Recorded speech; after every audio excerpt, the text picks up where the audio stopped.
Welcome back to my channel simple tips in Kannada. ಇವತ್ತಿನ ವಿಡಿಯೋದಲ್ಲಿ ಸ್ನೇಹಿತರೆ, ಪರೀಕ್ಷೆ ಸಮೀಪ ಇರೋದ್ರಿಂದ ಪರೀಕ್ಷೆ ಬಗ್ಗೆನೇ ನೋಡ್ತಾ ಬರೋಣ ಬನ್ನಿ. ಯಾವಾಗಲೂ ಕೂಡ ನಾವು ಪರೀಕ್ಷೆ ಸಮೀಪಿಸಿದಾಗ ಎಷ್ಟೋ ಒಂದು ಗೊಂದಲದ ಪ್ರಶ್ನೆಗಳನ್ನ ನಮಗೆ ನಾವೇ ಕೇಳ್ಕೊತಾ ಇರ್ತೀವಿ. ಪರೀಕ್ಷೆಯಲ್ಲಿ ಎಷ್ಟೇ ಓದಿದ್ರೂ ಸಹ ಹೆಚ್ಚಿನ ಅಂಕ ಬರ್ತಾ ಇಲ್ಲ. ನನ್ನ ಸ್ನೇಹಿತನಿಗೆ ಕಡಿಮೆ ಸಮಯ ಓದ್ತಾನೆ, ಆದರೂ ಕೂಡ ನಾನು ಹೆಚ್ಚಿನ ಸಮಯ ಓದ್ತೀನಿ, ನನ್ನ ಅಂಕ ಕಡಿಮೆ ಇರುತ್ತೆ, ಅವನ ಅಂಕ ಹೆಚ್ಚಿರುತ್ತೆ. ಹೇಗೆ? ಎಷ್ಟೇ ಸಲ ಪರೀಕ್ಷೆ ಬರೆದ್ರೂ ಕೂಡ ಉದ್ಯೋಗ ಸಿಗ್ತಾ ಇಲ್ಲ. ಎಷ್ಟೇ ಓದಿದ್ರು ಬರೆದ್ರೂ ಕೂಡ ನಾನು ನಿರೀಕ್ಷಿಸಿದಂತ ಅಂಕ ಬರ್ತಾ ಇಲ್ಲ. ಎಷ್ಟು ಸಲ ಓದಿದ್ರು ಕೂಡ ನನಗೆ ನೆನಪೇ ಆಗ್ತಾ ಇಲ್ಲ. ಈ ಎಲ್ಲ ರೀತಿಯ ಪ್ರಶ್ನೆಗಳು ಪರೀಕ್ಷೆಯ ಸಮಯದಲ್ಲಿ ನಮ್ಮನ್ನ ಎದ್ದು ಕಾಡ್ತಾ ಇರುತ್ತೆ. ಹಾಗಾಗಿ ಒಂದೊಂದೇ ಪ್ರಶ್ನೆಗೆ ಉತ್ತರವನ್ನ ಹುಡುಕುವಂತ ಪ್ರಯತ್ನ ಮಾಡೋಣ. ಮೊದಲನೇ ಪ್ರಶ್ನೆ ಎಲ್ರಿಗೂ ಕಾಡುವಂಥದ್ದು, ನಮ್ಮ ಓದಿನ ಪ್ರಯತ್ನಕ್ಕೆ ಸರಿಯಾಗಿ ಪ್ರತಿಫಲ ದೊರೆತಿಲ್ಲ ಏಕೆ? ಏಕೆಂದ್ರೆ 10 ಅಡಿ ತೋಡಿ 1 ಅಡಿಯಷ್ಟನ್ನು ಬರಲಿಲ್ಲ ನೀರೇನ ಬೇಡ, 1 ಎಡೆಯಳು ತೋಡು 10 ಅಡಿಯಷ್ಟನ್ನು ಚಿಮ್ಮುವುದಕ್ಕೂ ನೋಡ ಎಂದು ದಿನಕರ ದೇಸಾಯಿರು ತಮ್ಮ ಚುಟುಕದಲ್ಲಿ ಹೇಳ್ತಾರೆ. ಅಂದ್ರೆ 10 ಕಡೆಯಲ್ಲಿ 1 ಅಡಿಯಷ್ಟನ್ನು ತೋಡಿದ್ರೆ ಖಂಡಿತ ನೀರು ಬರೋದಕ್ಕೆ ಸಾಧ್ಯ ಇಲ್ಲ. ಅದೇ ಒಂದೇ ಕಡೆಯಲ್ಲಿ 10 ಅಡಿಗಳಷ್ಟು ಆಳವಾಗಿ ಹೋದ್ರೆ ಸ್ವಲ್ಪನಾದ್ರೂ ನಾವು ನೀರು ಕಾಣ್ತೇವೆ ಅಂತ. ಅಂದ್ರೆ ಎಲ್ಲಾ ಪರೀಕ್ಷೆಗಳಿಗೆ ನಾವು ಫೋಕಸ್ ಮಾಡೋ ಬದಲು ಒಂದು ಪರೀಕ್ಷೆಯನ್ನ ಗುರಿಯಾಗಿಟ್ಕೊಂಡು ಆ ಗುರಿಯನ್ನು ನಿರ್ದಿಷ್ಟಪಡಿಸ್ಕೊಂಡ್ರೆ, ಅದರಲ್ಲಿ ಪ್ರಯತ್ನ ಪಟ್ಟರೆ ಖಂಡಿತ ಕೂಡ ಅಲ್ಲಿ ನಮಗೆ ಯಶಸ್ಸು ಸಿಗುತ್ತೆ. ಹಾಗಾಗಿ ನಮ್ಮ ಒಂದು ನಿರ್ದಿಷ್ಟತೆ ಏನಿದೆ ಅದನ್ನ ಮೊದಲು ನಾವು ಗುರಿಯನ್ನ ನಿರ್ದಿಷ್ಟಪಡಿಸ್ಕೊಳ್ಬೇಕು. ನಂತರ ಅದರ ಪ್ರಯತ್ನದ ಕಡೆಗೆ ನಾವು ಹೋಗ್ಬೇಕಾಗತ್ತೆ. ಎರಡನೇ ಪ್ರಶ್ನೆಯಾಗಿ, ನಾವು ಓದಿದ್ದು ಪರೀಕ್ಷೆಯಲ್ಲಿ ನೆನಪಿರ್ಬೇಕಲ್ವಾ ಅಂತಂದ್ರೆ ಒಂದು ವಿಷಯವನ್ನ ಎಷ್ಟು ಸಲ ಓದಿರ್ಬೇಕು? ಇದು ಎಲ್ಲರನ್ನ ಕಾಡುವಂತ ಪ್ರಶ್ನೆ. ಎಷ್ಟು ಸಲ ಓದಿದ್ರು ಕೂಡ ಪರೀಕ್ಷೆಯಲ್ಲಿ ನೆನಪಾಗ್ತಿಲ್ಲ, ಮತ್ತೆ ಯಾಕೆ ಓದ್ಬೇಕು ಅನ್ನುವಂಥದ್ದು. ಒಬ್ರು ಒಂದೇ ಸಲ ಓದಿದ್ರೆ ಕೂಡ ನೆನಪಿರುತ್ತೆ. ಅದೇ ವಿಷಯವನ್ನ ಮತ್ತೊಬ್ರು 3 ಸಲ ಓದ್ಬೇಕಾಗಿರತ್ತೆ. ಅದೇ ವಿಷಯವನ್ನ ಇನ್ನೊಬ್ರು 10 ಸಲ ಓದ್ಬೇಕಾಗಿರತ್ತೆ ನೆನಪರಕ್ಕೆ.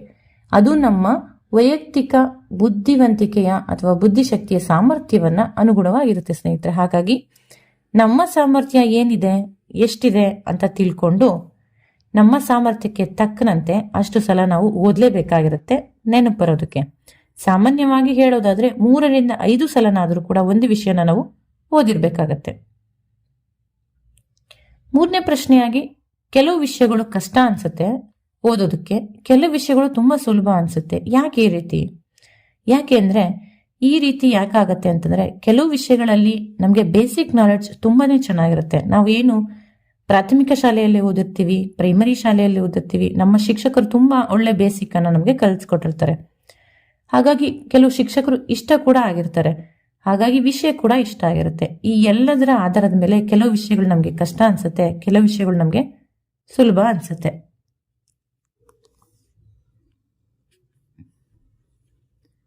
ಮತ್ತೆ 4ನೇ ಪ್ರಶ್ನೆಯಾಗಿ, ಪರೀಕ್ಷಾ ಸಮಯದಲ್ಲಿ ಭಯ ಅನ್ಸುತ್ತೆ ಅಲ್ವಾ, ಅದು ಯಾಕಾಗತ್ತೆ?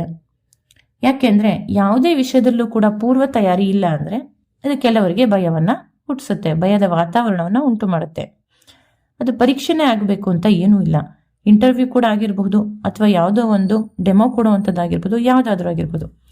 ಹಾಗಾಗಿ ನಾವೇನ್ ಮಾಡಬೇಕು, ಮೊದಲೇ ಬಹಳ ದಿನಗಳ ಕಾಲ ಇದಕ್ಕೆ ಯೋಜನೆಯನ್ನ ರೂಪಿಸಿಕೊಂಡು ಪ್ರಯತ್ನದ ಕಡೆಗೆ ಸಾಗ್ತಾ ಇದ್ರೆ ಯಾವ ಭಯವೂ ಇಲ್ಲದಲೇ ಪರೀಕ್ಷೆಯನ್ನ ಎದುರಿಸಬಹುದು. ಇನ್ನು 5ನೇ ಪ್ರಶ್ನೆಯಾಗಿ, ಪರೀಕ್ಷೆ ಎಷ್ಟು ದಿನ ಇದೆ ಅನ್ಬೇಕಾದ್ರೆ ನಾವು ರಿವಿಷನ್ ಮಾಡಬೇಕು. ಒಂದು ಅಂದಾಜಿನ ಪ್ರಕಾರ ಸುಮಾರು 60 ದಿನಗಳಾದ್ರೂ ಒಂದು ಪರೀಕ್ಷೆಯಲ್ಲಿ ಯಶಸ್ವಿಯನ್ನ ಪಡಿಬೇಕು ಅಂದ್ರೆ 60 ದಿನಗಳಾದ್ರೂ ನಮಗೆ ರಿವಿಷನ್ ಬೇಕು. ಆದ್ರೆ ಆ ರೀತಿ ನಾವು ಮಾಡೋದಿಲ್ಲ. 60 ದಿನಗಳಲ್ಲಿ ಓದೋದಕ್ಕೆ ಹೋಗ್ತೀವಿ, ಅದು ಯಶಸ್ಸು ಕಡಿಮೆ ಮಾಡುತ್ತೆ. ನಾವು ಓದಿದ್ದೆಲ್ಲವನ್ನ ನಾವು ಪುನರ್ಮನನ ಮಾಡ್ಕೊಳ್ಬೇಕು ಅಂದ್ರೆ 60 ದಿನಗಳ ಕಾಲ ನಾವು ತಗೊಳ್ಳೇಬೇಕಾಗತ್ತೆ. ಆದ್ರೆ ನಮ್ಗೆ ಅಷ್ಟು ಸಮಯ ಇಲ್ಲ ಅಂತಂದಾಗ ಇರುವಂತಹ ಸಮಯದಲ್ಲಿ ನಾವು ಹೆಚ್ಚು ಆಸಕ್ತಿಯನ್ನು ಕೊಟ್ಟು ಓದ್ತಾ ಬರೋಣ. ಮನಸ್ಸನ್ನ ಶಾಂತವಾಗಿರಿಸಿಕೊಂಡು ಓದೋದು ಹೇಗೆ ಅಂದ್ರೆ, ಹಲವಾರು ಸಮಸ್ಯೆಗಳಿದೆ ನಮಗೆ. ಆರ್ಥಿಕ ಸಮಸ್ಯೆ, ಕೌಟುಂಬಿಕ ಸಮಸ್ಯೆ, ವೈಯಕ್ತಿಕ ಸಮಸ್ಯೆ, ಆರೋಗ್ಯದ ಸಮಸ್ಯೆ, ಅದೆಲ್ಲವನ್ನು ಕೂಡ ಬದಿಗೊತ್ತೋಣ. ಜೀವನದಲ್ಲಿ ಎಲ್ಲರಿಗೂ ಕೂಡ ಸಮಸ್ಯೆ ಇರುತ್ತೆ. ಅದ ಬಿಟ್ಟು ನಾನು ನನ್ನ ಪುಸ್ತಕ ಅಷ್ಟೇ ನನ್ನ ಪ್ರಪಂಚ ಎಂದು ಓದೋದಕ್ಕೆ ಪ್ರಾರಂಭ ಮಾಡಿ ಮನಸ್ಸು ತಾನಾಗಿಯೇ ಶಾಂತ ಸ್ಥಿತಿಯಿಂದ ಓದೋದಕ್ಕೆ ಪ್ರಾರಂಭ ಮಾಡುತ್ತೆ. ನಂತರದ ಒಂದು ಪ್ರಶ್ನೆ, ಓದಿನಲ್ಲಿ ಯಶಸ್ಸಿನಲ್ಲಿ ಒಬ್ಬೊಬ್ಬರು ಒಂದೊಂದು ರೀತಿ ಇರ್ತಾರೆ, ಯಾಕೆ ಆ ರೀತಿ? ಮತ್ತೆ ಒಬ್ಬೊಬ್ಬರ IQ ಒಂದೊಂದು ರೀತಿ ಇರುತ್ತೆ, ಏನು ಮಾಡಬೇಕು ಇದಕ್ಕೆ? IQ ಹೆಚ್ಚು ಇಲ್ಲ ಅನ್ನುವರು ಹೆಚ್ಚಿನ ಅಭ್ಯಾಸವನ್ನು ಮಾಡೋದ್ರ ಮುಖಾಂತರ ಅವರ ಸಮಕ್ಕೆ ನಾವು ಸ್ಪರ್ಧಿಯಾಗಿ ನಿಲ್ಲಬಹುದು. ಹಾಗಾಗಿ ನಮಗಿರುವಂಥ ಒಂದೇ ಒಂದು ರೆಮಿಡಿ ಅಂತಂದರೆ ಅದು ಪ್ರಾಕ್ಟೀಸ್ ಅಂದರೆ ಅಭ್ಯಾಸ. ಅಭ್ಯಾಸದಿಂದ ಕಾಲಿನಲ್ಲೇ ಬರೆಯುತ್ತಾರೆ, ಅದನ್ನು ನಾವು ಕೂಡ ನೋಡಿದ್ದೀವಿ. ಅದೇ ರೀತಿಯಾಗಿ ಕೈಯಿಲ್ಲದವರು ಬರೆಯುತ್ತಾರೆ. ಈ ರೀತಿಯೇ ಸಾಧ್ಯತೆ ಇದೆ ಅಂತಂದಮೇಲೆ ನಾವು ಕೂಡ ಒಂದು ಹೆಜ್ಜೆ ಮುಂದೆ ಹೋಗಿ ಅಭ್ಯಾಸ ಮಾಡೋದ್ರಿಂದ ಇತರರೊಂದಿಗೆ ಸ್ಪರ್ಧಿಸಬಹುದು, ಗೆಲ್ಲಬಹುದು, ಯಶಸ್ಸನ್ನು ಸಾಧಿಸಬಹುದಲ್ವಾ ಸ್ನೇಹಿತರೆ? ನಿಮಗೂ ಕೂಡ ಇಂತಹ ಪ್ರಶ್ನೆಗಳಿರಬಹುದು ಓದಿನ ಬಗ್ಗೆ, ಅದನ್ನು ಕಮೆಂಟ್ ಮುಖಾಂತರ ತಿಳಿಸ್ಕೊಡಿ. ಅಲ್ಲಿವರೆಗೂ ನಮಸ್ಕಾರ.